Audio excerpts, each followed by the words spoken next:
നമസ്കാരം. പുതിയ ഒരു പോർട്ട് തുറന്ന് പ്രവർത്തിക്കുന്ന കാഴ്ച കാണാൻ ആഗ്രഹിച്ചിരിക്കുന്ന നമ്മൾ ഒരു പോർട്ടിൻ്റെ പ്രവർത്തനം നിലച്ചു പോകുന്ന വിവരം അതും കൂടി നമ്മൾ അറിയേണ്ടതാണ്. അതും അദാനി ഗ്രൂപ്പ് തന്നെ നടത്തുന്ന ഒരു പോർട്ട്. ഒരുപക്ഷെ അത് വളരെ അപൂർവതയായിരിക്കാം. വലിയ കുതിപ്പ് നടത്തിക്കൊണ്ടിരിക്കുന്ന ഒരു കമ്പനി എന്തുകൊണ്ടാണ് നിലവിലുള്ള ഒരു പോർട്ടിൻ്റെ പ്രവർത്തനം അവസാനിപ്പിക്കുന്നത്? നമ്മൾ അതും പഠിക്കേണ്ടതാണ്. കാരണം എല്ലാ കാര്യങ്ങളും നമ്മൾ വിചാരിച്ചതുപോലെ എപ്പോഴും മുന്നോട്ട് പോകണമെന്നില്ല.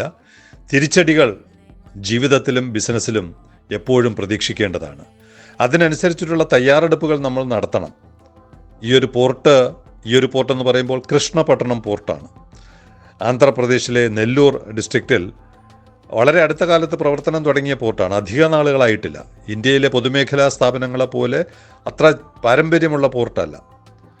എന്നാലും അദാനിയുടെ കൈകളിൽ വന്നിട്ട് ഒരു 4-5 വർഷമേ ആയിട്ടുള്ളൂ. 2018 മുതലാണ് അവരുടെ പ്രവർത്തനം അവിടെ നടക്കുന്നത്.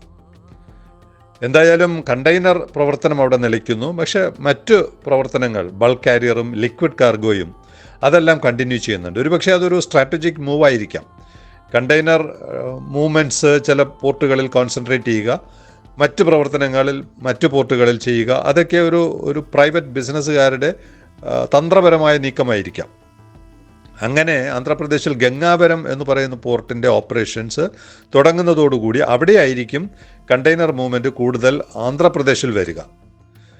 നിലവിൽ കൃഷ്ണപട്ടണത്ത് നടന്ന ബിസിനസ് മുഴുവൻ അദാനി തന്നെ ഓപ്പറേറ്റ് ചെയ്യുന്ന എണ്ണൂർ ആൻഡ് കാട്ടുപള്ളി, ഇതൊക്കെ അടുത്തടുത്ത പോർട്ടുകളാണ്. 2 സംസ്ഥാനം എന്ന് പറഞ്ഞാലും ബോർഡറിലൊക്കെയുള്ള പോർട്ടുകളാണ്. നമ്മുടെ വിഴിഞ്ഞം തമിഴ്നാടും കേരളവും ബോർഡർ എന്ന പോലെയാണ് ഈ ചെന്നൈ, നെല്ലൂർ ഡിസ്ട്രിക്റ്റുകൾ. ഇന്നലെയായിരുന്നു കൃഷ്ണപട്ടണത്തെ അവസാനത്തെ കണ്ടെയ്നർ ഹാൻഡ്ലിംഗ്.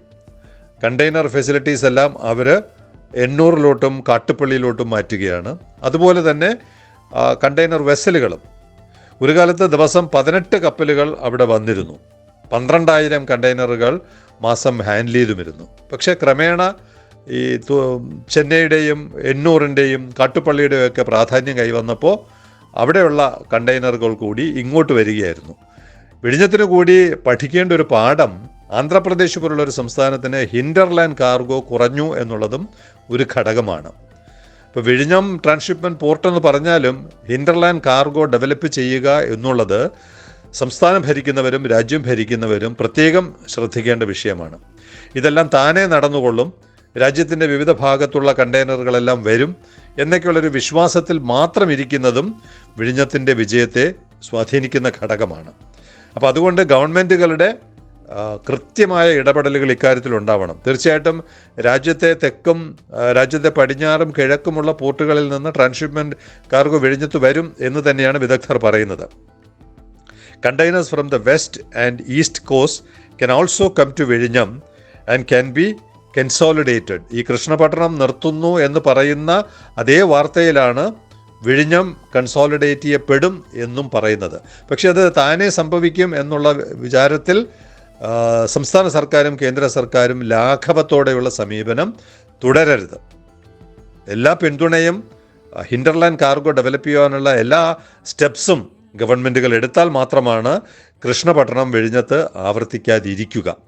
അതുപോലെ തന്നെ ചെന്നൈയിലും കാട്ടുപള്ളിയിലും എണ്ണൂറിലും ഒക്കെ ബിസിനസ് കൂടുന്നതിൻ്റെ കാരണവും നമ്മൾ പഠിക്കേണ്ടതാണ്. തൽക്കാലം കണ്ടെയ്നർ പ്രവർത്തനങ്ങൾ ഇങ്ങോട്ട് മാറ്റുമ്പോൾ Krishnapatnam port will focus on bulk and liquid cargo to utilise the infrastructures better and shift all container handling equipment to Gangavaram port. അപ്പോൾ ഫെസിലിറ്റീസ് മുഴുവൻ നമ്മുടെ ഇവിടെ വരുന്നത് പോലുള്ള ഷിപ്പ് ഷോർ ക്രെയിനും യാർഡ് ക്രെയിനുകളും എല്ലാം ഗംഗാവരം പോർട്ടിലോട്ട് മാറുകയും അവിടെ ലിക്വിഡ് ബൾക്ക് കാർഗോയ്ക്ക് വേണ്ടിയായി കൃഷ്ണപട്ടണം മാറ്റിവെക്കപ്പെടുകയും ചെയ്യുന്നു. അപ്പോൾ ഈ വിഴിഞ്ഞത്തും ഇതുപോലെ ഉള്ള തിരിച്ചടികൾ സംഭവിക്കാതിരിക്കണമെങ്കിൽ ഇന്ത്യയുടെ 2 ഭാഗത്തു നിന്നുമുള്ള കാർഗോ വരണം. ഇന്ത്യയുടെ ചുറ്റുമുള്ള പ്രദേശത്തെ അല്ലെങ്കിൽ ചുറ്റുമുള്ള രാജ്യങ്ങളിൽ നിന്നുള്ള കാർഗോ വരണം. ഇത് അദാനിയുടെ മാത്രം ഉത്തരവാദിത്വമായി കരുതാതെ ഗവൺമെൻറ്റുകളുടെയും ജനങ്ങളുടെയും ഉത്തരവാദിത്വമായി കൂടി ഈ കൃഷ്ണപട്ടണം പോർട്ടിൻ്റെ പ്രവർത്തനം നിലയ്ക്കുന്ന സാഹചര്യത്തിൽ നമ്മൾ പുനർവിചിന്തനം നടത്തേണ്ടതാണ്. കൃഷ്ണപട്ടണം പോർട്ടിൽ നിന്ന് കണ്ടെയ്നർ പ്രവർത്തനം അവസാനിപ്പിക്കുമ്പോൾ അത് വിഴിഞ്ഞത്തിന് വലിയ പാഠമാവണം. ഒപ്പം വിനയത്തോടെയുള്ള എളിമയോടെയുള്ള പ്രവർത്തനത്തിനും തുടക്കം കുറിക്കണം. നമ്മുടെ മുമ്പിലൂടെ ഒരു കപ്പൽ കടന്നു പോയപ്പോൾ ഇതൊക്കെ നമ്മുടെ മനസ്സിലൂടെ കടന്നു പോകുവാൻ കഴിയുന്ന തരത്തിൽ കുറേ കണക്കുകൾ നമുക്ക് നൽകുന്നുണ്ട്. കോസ്കോ ഷിപ്പിംഗ് പ്ലാനറ്റ്, ചൈനയുടെ കപ്പലാണ്, നമ്മുടെ മുമ്പിലൂടെ കഴിഞ്ഞ ദിവസം കടന്നുപോയി. 400 മീറ്റർ നീളം, 59 മീറ്റർ വീതി, 15.9 മീറ്റർ ഡ്രാഫ്റ്റ്. അപ്പോൾ 15.9 എന്ന് പറയുമ്പോൾ 16 അരയെങ്കിലും ഡ്രാഫ്റ്റുള്ള ഡെപ്തുള്ള ഒരു പോർട്ടിലെ കോസ്കോയ്ക്ക് കയറാൻ പറ്റുള്ളൂ. സിംഗപ്പൂരിൽ നിന്ന് ദുബായിലോട്ടാണ് പോകുന്നത്. നമ്മുടെ ഇവിടെ എവിടെയും കയറുന്നില്ല. 21,200 കണ്ടെയ്നറാണ് കപ്പാസിറ്റി. അപ്പോൾ സെയിലിംഗ് കമൻട്രിയുടെ അന്വേഷണം എന്തുകൊണ്ടാണ് സിംഗപ്പൂർ വിട്ടിട്ട് വേറൊരു പോർട്ടിലും കയറാതെ ദുബായിലോട്ട് പോകുന്നു? ഒരുപാട് തവണ നമ്മൾ ചർച്ച ചെയ്തിട്ടുള്ള വിഷയമാണെങ്കിൽ കൂടി അതിൻ്റെ കുറച്ച് ഡീപ്പായിട്ടുള്ള കണക്കുകളിലോട്ട് പോകണമെന്ന് തോന്നി. അങ്ങനെ കോസ്കോ ഷിപ്പിംഗ് പ്ലാനറ്റ് കടന്നുപോയ പോർട്ടുകളുടെ മുമ്പിലുള്ള പോർട്ടുകളുടെ ആഴം, ആദ്യം മംഗലാപുരം പോർട്ട്, അതിൻ്റെ മുമ്പിൽ കൂടെയാണ് കടന്നു വന്നത്. മംഗലാപുരത്ത് നിന്ന് ഡീവിയേറ്റ് ചെയ്യുന്നുണ്ട്. മംഗലാപുരം 15.4 മീറ്റർ, അപ്പോൾ എന്തായാലും പറ്റില്ല. ഗോവ 14.1 മീറ്റർ, പറ്റില്ല. മുംബൈ 9.14 മീറ്റർ, എന്തായാലും നടക്കില്ല. JNPT, നമുക്കൊക്കെ പ്രതീക്ഷയുള്ളത് JNPT ആണ്. JNPT 15 metre. ഇവിടെ കോസ്കോയ്ക്ക് 15.9 മീറ്റർ വേണം, അപ്പോൾ JNPTയിലും നടക്കില്ല. Kandla 12.5 metre, Mundra 16.5 metre. വേണമെങ്കിൽ മുണ്ട്രയിൽ കോസ്കോയ്ക്ക് പ്രവേശിക്കാം, പക്ഷേ പ്രവേശിക്കുന്നില്ല. എന്താണ് കാരണം? പിന്നാലെ വരാം. അത് കഴിഞ്ഞ് വരുന്ന കറാച്ചി 11.3 മീറ്റർ, എന്തായാലും നടക്കില്ല അവിടെ. അപ്പോൾ ഇത്രയും പോർട്ടുകൾ നമ്മുടെ വെസ്റ്റേൺ സൈഡിൽ, പടിഞ്ഞാറൻ സൈഡിൽ ഉണ്ടായിട്ട് ഇവിടെ ഒന്നും കയറാതെ കോസ്കോ നേരെ പോകുന്നത്, അല്ലെങ്കിൽ കോസ്കോ പോലുള്ള കപ്പലുകൾ പലപ്പോഴും ദുബായ് പോകും. ചില കപ്പലുകൾ ദുബായ് സ്കിപ്പ് ചെയ്ത് റോട്ടർഡാമിലോട്ട് പോകും, അല്ലെങ്കിൽ യൂറോപ്പിലെ മറ്റേതെങ്കിലും ടാൻജിയർ പോലുള്ള പോർട്ടുകളിലോട്ട് പോകും. അപ്പോൾ ഇവിടെ മുണ്ട്ര വേണമെങ്കിൽ ദുബായ് പോലുള്ള സൗകര്യങ്ങൾ നൽകിയിരുന്നെങ്കിൽ, ഒരു ട്രാൻസ്ഷിപ്മെൻറ്റ് പോർട്ടായിട്ട് മിഡിൽ ഈസ്റ്റിനും പാകിസ്ഥാനും അഫ്ഗാനിസ്ഥാനും ഇറാനും ഇറാഖിനും ഒക്കെ വേണ്ടിയുള്ള ഒരു ട്രാൻസ്ഷിപ്മെൻറ്റ് പോർട്ടായിട്ട് മുണ്ട്ര ആക്ട് ചെയ്തിരുന്നെങ്കിൽ, ദുബായ് കൊടുക്കുന്ന എല്ലാ സൗകര്യങ്ങളും കൊടുക്കണം. ദുബായിയുടെ ഒരു ഫെസിലിറ്റി അറിയാമല്ലോ, ഒരു ഭൗതിക സാഹചര്യം, വിമാനത്താവളം, ടൂറിസം തുടങ്ങിയ എല്ലാ മേഖലയിലും ദുബായ് നൽകുന്ന സൗകര്യങ്ങൾ നൽകിയിരുന്നെങ്കിൽ ഒരു പക്ഷേ ദുബായ്ക്ക് മുമ്പ് മുണ്ട്ര വിജയിക്കേണ്ടതായിരുന്നു. പക്ഷേ ആ സമയത്തൊന്നും മുണ്ട്ര അതുപോലെ വളർന്നിട്ടില്ല. അപ്പോൾ ഇത്രയും പോർട്ടുകളിൽ മുണ്ട്രയാണ് വേണമെങ്കിൽ ദുബായിയോടൊപ്പം മത്സരിക്കാൻ പറ്റുന്ന വെസ്റ്റേൺ സൈഡിലെ പോർട്ട്. പക്ഷേ നിർഭാഗ്യവശാൽ ദുബായിയുടെ മുമ്പിൽ മുണ്ട്രയ്ക്ക് പറ്റുന്നില്ല. ദുബായിയുടെ അഡ്വാൻറ്റേജ് എന്താണ്? ദുബായ് ആഫ്രിക്കൻ കാർഗോ എടുക്കും, മിഡിൽ ഈസ്റ്റ് കാർഗോ എടുക്കും, പാകിസ്ഥാനും അഫ്ഗാനിസ്ഥാനും തുടങ്ങിയ എല്ലാ ഭാഗത്തെയും കാർഗോ, ഈവൻ ഇന്ത്യൻ കാർഗോ, അതാണ് ദുബായിൽ ഇറക്കുന്നതിൻ്റെ അഡ്വാൻറ്റേജ്. ദുബായിൽ ഇറക്കിയാൽ ആഫ്രിക്ക, മിഡിൽ ഈസ്റ്റ്, ഇന്ത്യ, ഈ 3 ഭാഗത്തുള്ളയും കാർഗോ ദുബായിൽ ഇറക്കിയിട്ട് അവർക്ക് യൂറോപ്പിലോട്ട് പോകാം.